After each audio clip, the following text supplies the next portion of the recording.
Movie के start होते ही हमें एक छोटा बच्चा दिखाया जाता है जो कि एक टाउन में न्यूज़पेपर डिस्ट्रीब्यूट कर रहा होता है। उस टाउन में एक मोर्चरी यानी एक मुर्दा घर भी था। वो बच्चा देखता है कि काफी दिनों से मोर्चरी के बाहर से किसी ने न्यूज़पेपर नहीं लिए हैं। तब वो बच्चा अपना कैमरा लेकर मोर्चरी को चेक करने के लिए जाता है। वो बच्चा वहाँ पर जाकर एक पिक्चर क्लिक करता है। वहीं पर उसे किसी की आईज दिखाई देती है। तभी मोर्चरी के अंदर से एक आदमी उस बच्चे के सामने आ जाता है और इस आदमी का नाम डार्क होता है। वो बच्चा उस आदमी से डर जाता है और अपना कैमरा लिए बगैर ही वहाँ से भाग जाता है। बाद में डार्क उस कैमरा को उठाकर एक बॉक्स में डाल देता है जहाँ पर पहले ही कुछ लोगों का सामान पड़ा हुआ था और ये उन लोगों का सामान था जो अब से पहले यहाँ पर आ चुके थे। फिर हम देखते हैं कि डार्क एक बच्चे का फ्यूनरल कर रहा है। फ्यूनरल खत्म होने के बाद वहाँ पर एक लड़की आती है जिसका नाम सैम होता है। सैम असल में वहाँ पर जॉब के लिए आई थी क्योंकि डार्क ने बाहर जॉब का नोटिस लगा रखा था। इसके बाद सैम मोर्चरी की क्रीपी सी कलेक्शन देखती है और उस कलेक्शन में कुछ बुक्स भी इंक्लूड थी जिसे देखकर सैम अट्रैक्ट हो रही थी और काफी इम्प्रेस भी हो रही थी। डार्क बताता है कि इन बुक्स में मरे हुए लोगों की स्टोरीज हैं, जिस पर सैम कहती है तो फिर मुझे कुछ स्टोरीज सुनाइए ना, और सारी स्टोरीज हॉरर होनी चाहिए और इंटरेस्टिंग भी। इसके बाद डार्क उसे पहली स्टोरी सुनाता है। ये स्टोरी है 1950 की,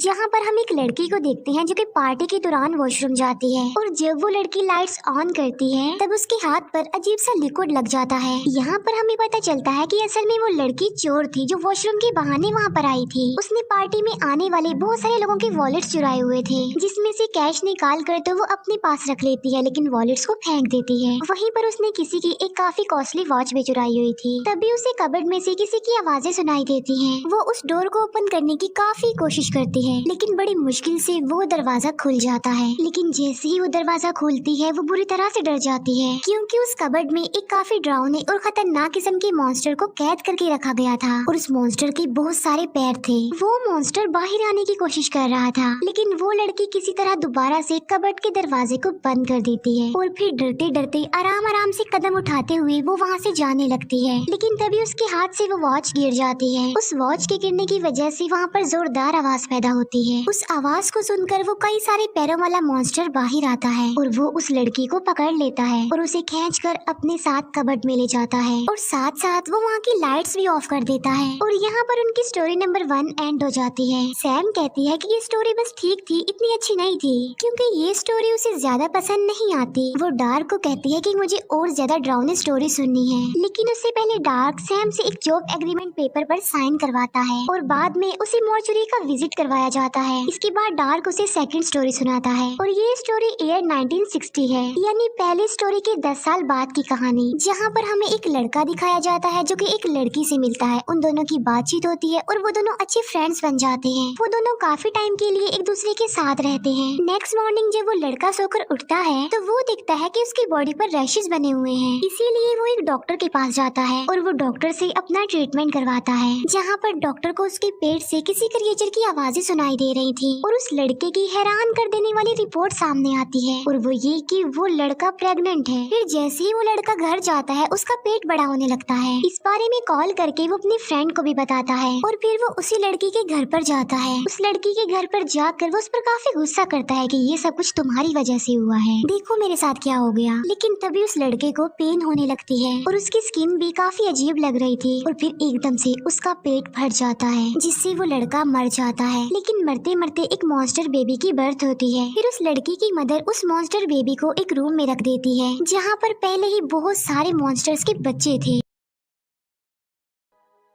की बताई गई ये स्टोरी काफी अच्छी और काफी इंटरेस्टिंग लगती है क्योंकि ये मूवी डरावनी भी थी और इसमें काफी सस्पेंस भी था। फिर डार्क सैम को एक बेसमेंट में लेकर जाता है जहाँ पर वो सैम को एक लड़की की डेड बॉडी दिखाता है। फिर वो उसी लड़की की स्टोरी सैम को सुनाता है और ये स्टोरी ईयर 1970 की है, यानी ये भी पिछली स्टोरी के 10 साल बाद की कहानी है, जहाँ पर हम एक कपल को देखते हैं जो हस्बैंड वाइफ अपनी मैरिड लाइफ में काफी खुश थे और उसमें जो हस्बैंड होता है वो अपनी वाइफ से बहुत ज्यादा प्यार करता था। लेकिन शादी के फौरन बाद वो लड़की मेंटली डिसेबल हो गई। उस लेडी का हस्बैंड अपनी वाइफ को बिल्कुल ठीक करने के लिए बहुत ज्यादा कोशिश करता है। वो उसका बहुत ख्याल रखता था लेकिन उसकी तबीयत में जरा सी भी चेंजिंग नहीं आती। इस बात की वजह से उसका हस्बैंड काफी दुखी था और वो काफी टेंशन लेता था। फिर एक रात वो अपनी वाइफ को ठीक करने के लिए उसके साथ कैंडल लाइट डिनर करता है, लेकिन उस आदमी की वाइफ ना तो कुछ बोल रही थी और ना ही कुछ खा पी रही थी। इवन उसने मूव करना भी छोड़ दिया था। तभी उस लेडी का हस्बैंड उसे एक स्टैचू गिफ्ट करता है और साथ साथ बाद वो खाने में अपनी वाइफ को मेडिसिन का ओवरडोज देता है, क्योंकि ऐसा करने के लिए उसे डॉक्टर ने कहा था, क्योंकि वो उसकी वाइफ को दर्द भरी और दुखी जिंदगी से आजादी देना चाहते थे। अब उस लेडी का हस्बैंड ऐसा करना तो नहीं चाहता था, लेकिन फिर भी उसे ऐसा करना पड़ा। लेकिन तभी उस लेडी का हाथ मूव करने लगता है और वो अपने हस्बैंड का हाथ पकड़ लेती है। अपनी वाइफ को मूव करता हुआ देखकर उसका हस्बैंड उसे वॉमिट करवाता है कि ओवरडोज की वजह से उसकी मौत हो सकती थी। लेकिन तभी उसकी वाइफ का सर टेबल पर जाकर लगता है, जिससे सामने पड़ा हुआ स्टैचू उसके सर में घुस जाता है और उसकी मौत हो जाती है। ये देखकर उस लेडी का हस्बैंड जल्दी से डॉक्टर को कॉल करता है और डॉक्टर को सारी बात बता देता है, उसके मूव करने की, उसके मरने की। डॉक्टर उसे कहते हैं कि अपनी वाइफ की डेड बॉडी का जल्दी से कुछ करो, यानी उसे कहीं पर दफना दो, कहीं पर फेंक दो।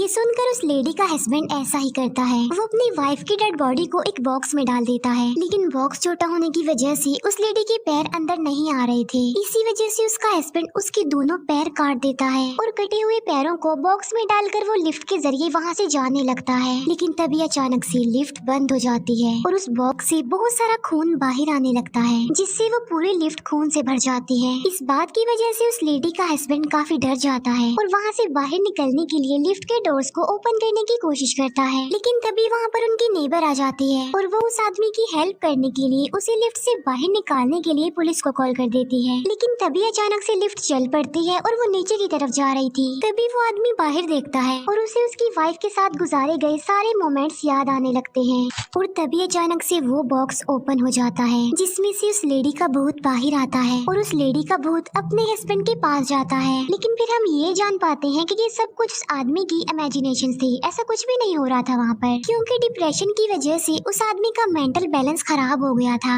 वहाँ पुलिस भी आ चुकी थी और पुलिस को वो डेड बॉडी वाला बॉक्स भी मिल जाता है और उस आदमी को मेंटल असाइलम भेज दिया जाता है। सैम को ये स्टोरी भी काफी अच्छी लगती है। सैम डार्क को कहती है कि आपकी सारी स्टोरीज काफी अच्छी और काफी इंटरेस्टिंग है, और सबसे अच्छी बात तो ये है कि सारी स्टोरीज में बहुत अच्छा मोरल भी है, और वो ये कि जो भी किसी के साथ बुरा करता है उसके साथ भी बुरा होता है। इसके बाद डार्क सैम को बेसमेंट में लेकर जाता है और यहाँ पर सैम डार्क के सामने खुद को रिवील करती है। वो डार्क को बताती है कि मैं यहाँ पर किसी जॉब के लिए नहीं आई थी, बल्कि कॉफिन में रखे गए उस बच्चे के लिए आई हूँ, जिसकी भी कुछ दिन पहले ही डेथ हुई है। वो बताती है क्योंकि इस बच्चे की मौत की रिस्पॉन्सिबल मैं खुद हूँ।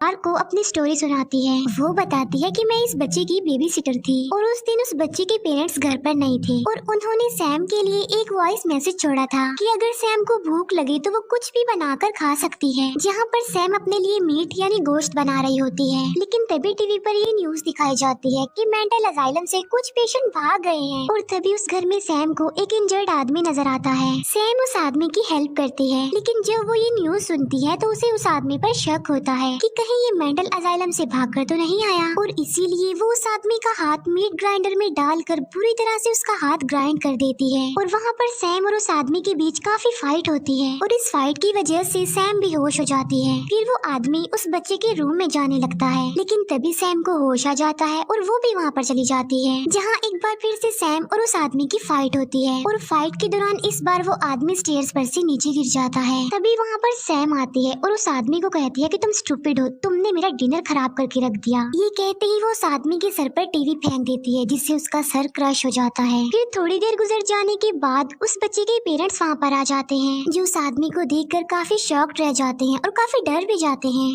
क्योंकि वो आदमी कोई और नहीं बल्कि उनके बच्चे का बेबी सिटर था। क्योंकि सैम उस बच्चे की बेबी सिटर नहीं थी, बल्कि सैम तो एक मेंटल पेशेंट थी और ये उनमें से एक थी जो मेंटल असाइलम से भाग गए थे। तभी उस बच्चे के पेरेंट्स देखते हैं कि वो बच्चा भी वहाँ से गायब है। वो अपने बच्चे को हर जगह ढूंढने की काफी कोशिश करते हैं, लेकिन वो उन्हें कहीं पर भी नहीं मिलता। लेकिन फिर जब वो ओवन खोलकर देखते हैं तो वो काफी हैरान रह जाते हैं, क्योंकि जो उसमें गोश्त सैम बना रही थी वो किसी और का नहीं बल्कि उनके बच्चे का था। और यहाँ पर हम ये बात जान पाते हैं कि सैम असल में एक सीरियल किलर थी, वो कोई नॉर्मल लड़की नहीं थी। और सीरियल किलर होने के साथ साथ वो एक कैनिबल भी थी, जो बच्चों को कैप्चर करके उन्हें काट कर खा लेती थी और उन बच्चों को मारने के बाद निशाने के तौर पर उनका एक एक दांत अपने पास रख लेती थी। अब क्योंकि वो इस बच्चे का दांत नहीं ले पाई थी, इसीलिए वो इस मॉर्चरी में आई थी उस बच्चे का दांत लेने के लिए। और वहीं पर सैम डार्क को भी चाकू से स्टैब कर देती है, लेकिन डार्क अचानक से हंसने लगता है जोर जोर से। और हैरान कर देने वाली बात तो ये है कि जहाँ पर चाकू लगा था वहाँ से खून नहीं आ रहा था, बल्कि एक अजीब सा चिपचिपा सा लिक्विड निकल रहा था। ये देखकर सैम डर जाती है और वहाँ से भागने लगती है, लेकिन सैम अब मॉर्चुरी में फंस चुकी थी। वो वहाँ से भागने की काफी कोशिश करती है लेकिन नहीं भाग पाती। ऐसा लग रहा था कि जैसे वो मॉर्चुरी कोई भूल भुलैया बन गया हो, और ये सब कुछ किसी और ने नहीं बल्कि डार्क ने किया था। इसके बाद सैम एक लाइब्रेरी में आ जाती है, जहाँ पर डार्क उसे कहते हैं कि बेटा अभी तो ये स्टार्टिंग है, आगे आगे देखो क्या होता है। ये कहते ही डार्क वहाँ पर कुछ बुक्स गिराने लगता है, और इन सारे बुक्स में उन सारे बच्चों की स्टोरीज थी जिन्हें सैम ने पूरी तरह से ब्रूटल तरीके से मार डाला था, जबकि वो सारे बच्चे बेकसूर थे, इनोसेंट थे। और तभी उन बुक्स में से उन सारे बच्चों की सॉल्स बाहर आने लगती हैं। सारे बच्चों की सॉल्स सैम को पकड़ लेती हैं और उसे खाने लगती हैं। इसके बाद डार्क सैम की बॉडी में वही चिपचिपा लिक्विड डाल देता है और बाद में उसकी बॉडी पर स्टिचेस लगा देता है, और ऐसा करने के बाद डार्क भी उस मॉर्चुरी से बाहर आ जाता है। लेकिन जैसे ही डार्क बाहर आता है वो डस्ट बनकर गायब हो जाता है, और यहाँ पर हम ये जान पाते हैं कि डार्क भी असल में कोई इंसान नहीं था, बल्कि वो तो डार्क की सॉल थी। और तभी हम मॉर्चुरी में देखते हैं कि सैम की अचानक आँख खुल गई है। इसका मतलब ये है कि अब डार्क के बाद सैम में इस मॉर्चुरी कलेक्शन को चलाने वाली है। इसके बाद हम प्रेजेंट टाइम में आ जाते हैं, जहाँ पर हम देखते हैं कि ये सारी स्टोरीज सैम उसी बच्चे को सुना रही थी जो न्यूज़पेपर बांट रहा था, जिसे हमने मूवी के स्टार्ट में भी देखा था। वो बच्चा सैम से डर जाता है और उसे कहता है कि मुझे देर हो रही है, मैं घर जा रहा हूँ। जिस पर सैम उसे कहती है कि इतनी जल्दी तुम्हें घर जाने की क्या पड़ी हुई है, अभी तो मैंने डिनर भी बनाना है और हमने मिलकर डिनर करना है। और सैम के ऐसा कहते ही ये मूवी यहीं पर एंड हो जाती है।